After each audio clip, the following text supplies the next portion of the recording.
Magluto kog bulad karon nga tinamisan. Mag-try kog luto. Uban ko ninyo. Let's go.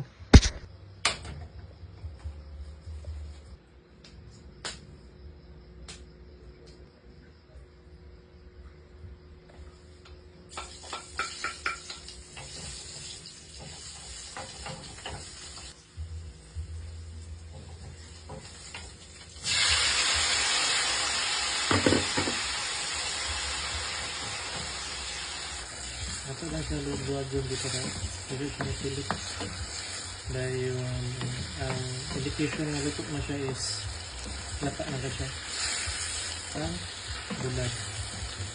So nagprito na ko sa buladaan para dito na rin siya doon doon so pinasyon paano siya na siya.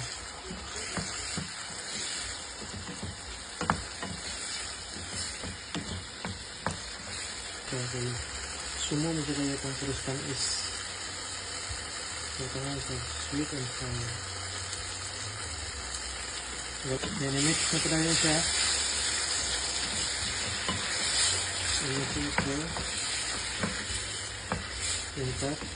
So mag-add din tag brown sugar para matamis ang itong bulad. Sweet and sour na din siya.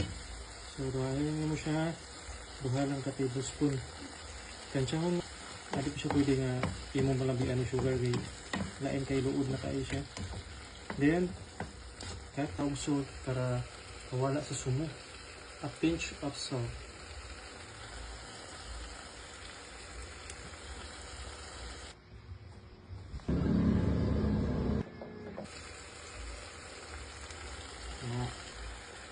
Ngayon, stir na bulan mo siya.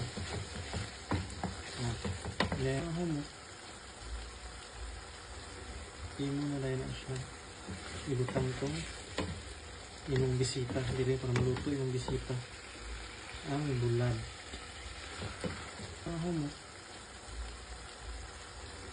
Imo na layo na siya. Ibutang itong imong bisita. Hindi rin para maluto imong bisita.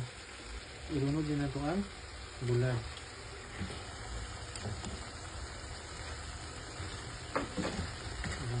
Ngayon, atong takluban siya. Putahan na ito gamay water kay murag dry na kay siya. Gamay lang, tansya nun. Wow. Anyway. Ano siya pinag bulad. Maya po.